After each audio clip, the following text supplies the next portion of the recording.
अपना नाश्ता लेने जैसे ही नेहा रसोई में आती है, उसे देखते ही उसकी जिठानी कहती है, नाश्ता मैंने कर दिया है, अब दोपहर का खाना तुम देख लो। लगातार 2 टाइम तो खाना नहीं बनेगा ना मुझसे। फिर वही बात भाभी, नाश्ता आपने बनाया तो क्या हुआ, रात के खाने की ड्यूटी तो मेरी है ना। और जब देखो शाम को घूम फिर कर सभी चाय नाश्ते का काम भी मुझे ही बता देते।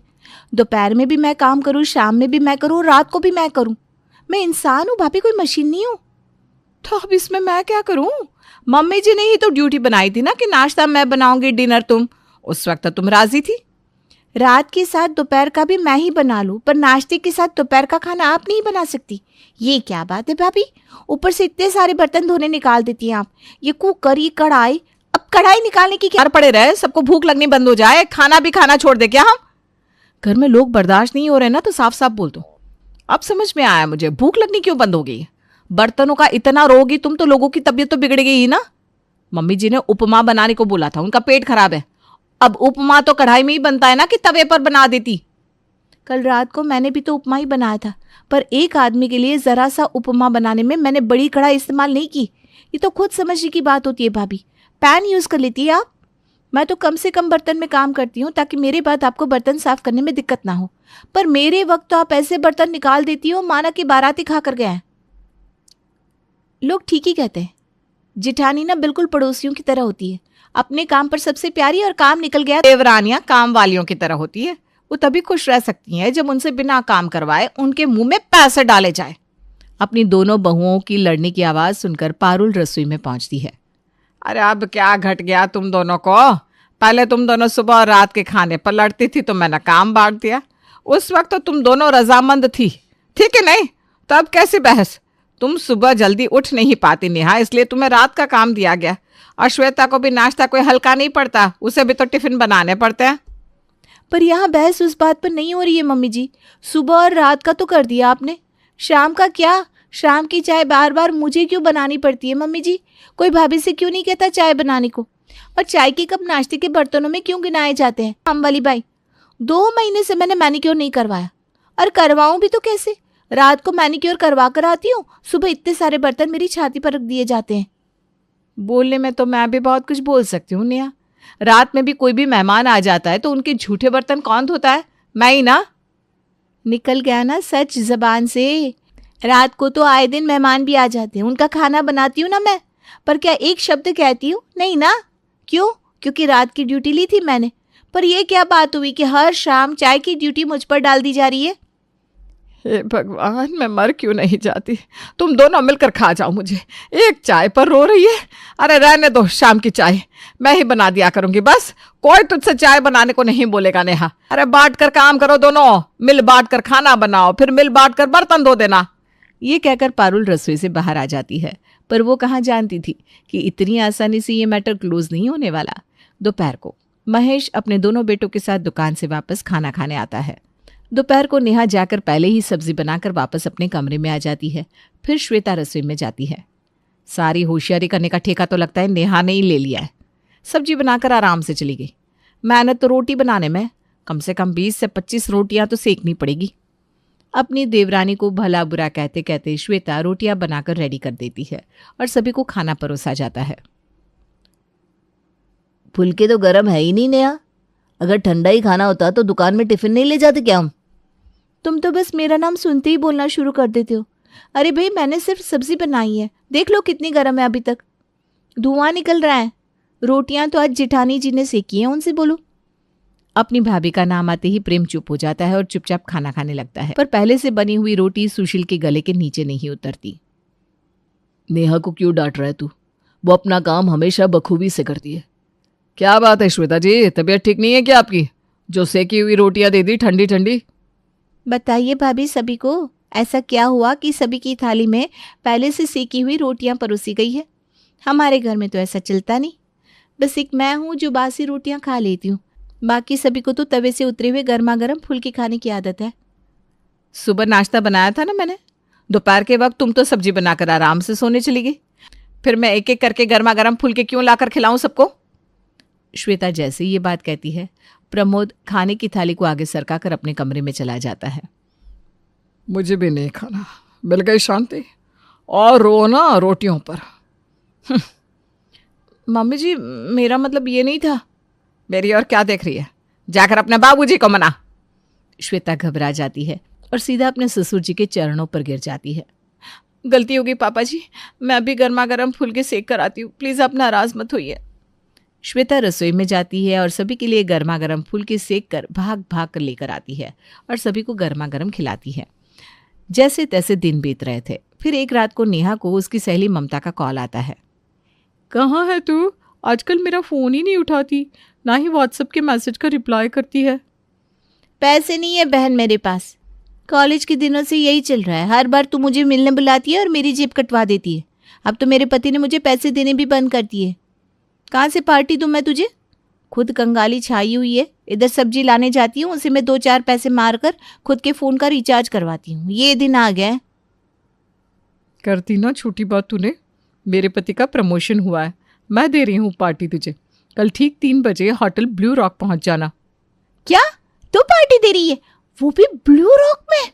बाप रे भगवान, मुझे तो विश्वास नहीं हो रहा। कहीं ये सपना तो नहीं हो रहा ना? विश्वास तो कर ले। और अगर तुझे ऐसा लग रहा है कि मैं तुझसे पेमेंट करवाऊंगी तो अपना मोबाइल फ़ोन और पर्स लेकर मत आना, ठीक है? वैसे खाली हाथ वापस नहीं भेजूंगी। रिटर्न गिफ्ट का भी अरेंजमेंट किया है मैंने। आज तू रात को मुझे सोने देगी कि नहीं? अरे बहन, फ्री में खाना किसे पसंद नहीं होता। मैं पक्का आ रही हूँ, पक्का। नेहा खुश होती ही है कि तभी उसे याद आता है कि उसे तो दोपहर की सब्जी भी बनानी है। अब ऐसे में वो पार्टी जाए तो कैसे?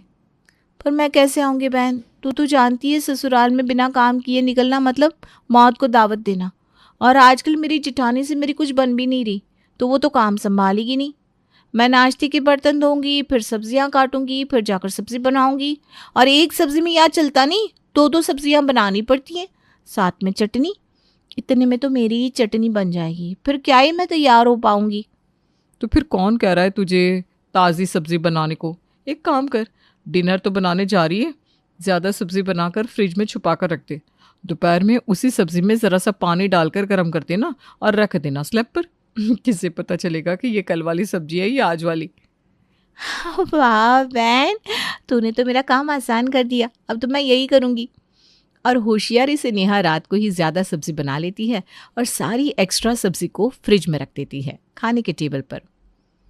आज तो खाना कुछ ज़्यादा ही अच्छा बनाया नेहा, सही में मज़ा आ गया। क्या सही सब्जी बनी है, नहीं पापा? सब्जी से ज़्यादा मुझे तो ये फुलके पसंद आ रहे हैं और ये चटनी बनाने में तुम्हारा कोई जवाब नहीं बहू। इसी तारीफ सुनने के लिए तो मैं इतने मन से खाना बनाती हूँ। और आपको सब्जी पसंद आ रही है तो कल बिल्कुल ऐसी ही सब्जी बना दूंगी मैं, और चटनी भी। ये कहकर नेहा अपना रास्ता क्लियर कर लेती है। अगली सुबह उसे उठने में देरी हो जाती है। हे भगवान, 8 बज गए। सोचा था आज सर धो लूँगी, कल फिर बृहस्पतिवार पड़ जाएगा। बृहस्पतिवार को फिर सर नहीं धो पाऊंगी। ऐसे ही 10 दिन हो गए। धो लेती हूँ सर, देखा जाएगा जो होगा। ऐसे भी देर तो हो चुकी है। नहाकर 20 मिनट के बाद श्वेता रसोई में पहुंचती है। उठने में तो आज बड़ी देर हो गई। 10 बजे तो यहाँ सब दुकान जाने के लिए निकलने लगेंगे। कब मैं बाजार जाकर सब्जी लेकर आऊँगी, कब सब्जी बनाऊँगी? फ्रिज में जो सब्जी पड़ी है उसी की सब्जियाँ बना लेती हूँ। श्वेता फ्रिज खोलती है और कच्ची सब्जियों के साथ साथ उसे बनी बनाई आलू टमाटर की सब्जी और आलू गोभी की सब्जी भी मिल जाती है। फ्रिज में इतनी सारी रात की सब्जी रखी हुई है। दोबारा नई सब्जी बनाकर खाना बर्बाद करना सही नहीं होगा। वैसे भी मेरे पास टाइम तो है नहीं, इसे ही गर्म करके सभी को परोस देती हूँ। और 10 मिनट के अंदर अंदर आटा गूंदकर श्वेता रोटियां बनाना शुरू कर देती है। सभी नाश्ते पर बैठ जाते हैं। श्वेता एक एक कर सभी को गर्मा गर्म फुलके सेक कर खिलाती है। लगता है देवरानी जेठानी में अच्छी बातचीत होने लगी है। दोनों एक सी सब्जी बना रहे हैं।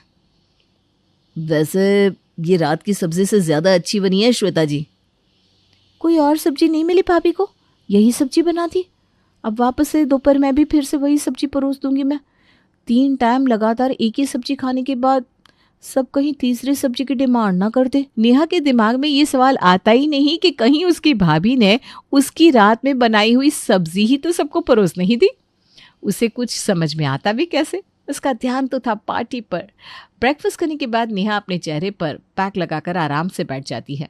कुछ देर बाद पारुल उसके कमरे में आती है। 1:30 बज गए बहू, तो अभी तक आराम ही कर रही है?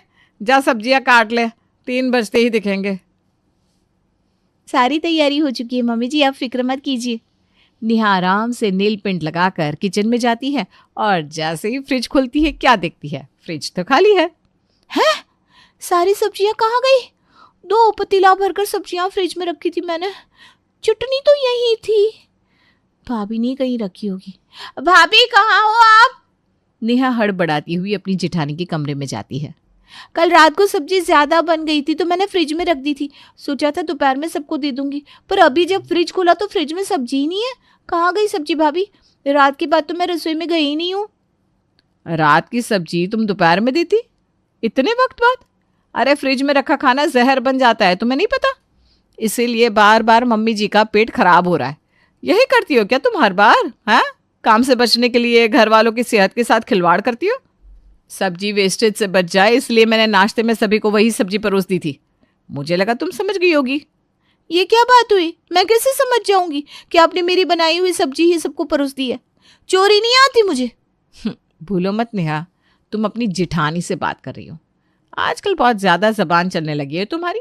चोरी नहीं की है मैंने। रसोई सबकी है, राशन सबका है।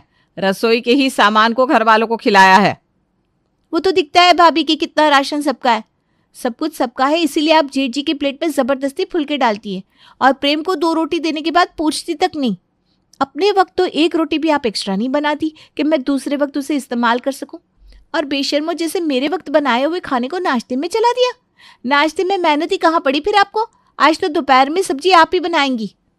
जो लड़ाई सभी को लग रही थी कि शांत हो चुकी है, वो तो शांत हुई ही नहीं थी। दोपहर का खाना नहीं, जी का जंजाल बन चुका था। सभी बाहर डाइनिंग टेबल पर खाने का इंतजार करते रहते हैं। यहाँ दोनों देवरानी जिठानियाँ लड़ती रहती हैं।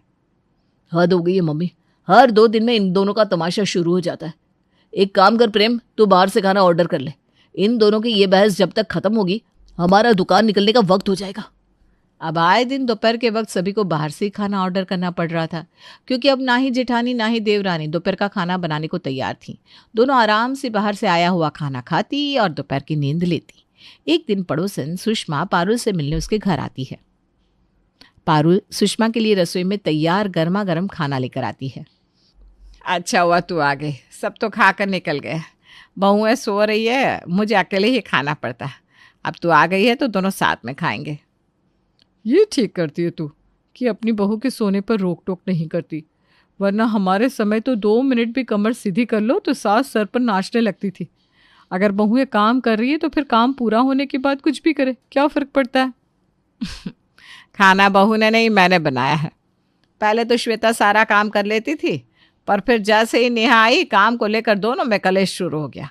इसीलिए मैंने सुबह और रात के खाने की ड्यूटी बांट दी। शाम की चाय मैं बनाने लगी, फिर यहाँ दोपहर के खाने के टॉपिक पर कलेश शुरू हो गया। दोनों में से कोई भी काम करने को तैयार नहीं है। कितने दिन है बाहर का खाना मंगवा कर खाते, इसीलिए अब दोपहर का खाना भी मैंने ही बनाना शुरू कर दिया। बाप रे बाप, ये क्या कह रही है पारुल? घर की टेस्टिंग तो पहले से तू कर रही है। पहले टेस्टिंग, फिर शाम की चाय और अब दोपहर का खाना भी। धीरे धीरे तेरी दोनों बहू मिलकर सारा काम तुझसे करवाने लगेगी। इतना सर पर मत चढ़ा इन लोगों को। तो मैं क्या करती, सबको भूखा छोड़ देती। मैं बताती हूँ तुझे क्या करना है। सुषमा पारुल से मिलकर वापस लौट जाती है। रात को खाने के बाद सभी साथ में बैठे हुए थे, तभी पारुल सुशील से कहती है, घर की जायदाद के पेपर्स बनवा ले बेटा, और 3 हिस्सों में बंटवाना सब कुछ। 3 हिस्सों में क्यों मम्मी जी? सवाल तो बिल्कुल सही पूछा तुमने बहू।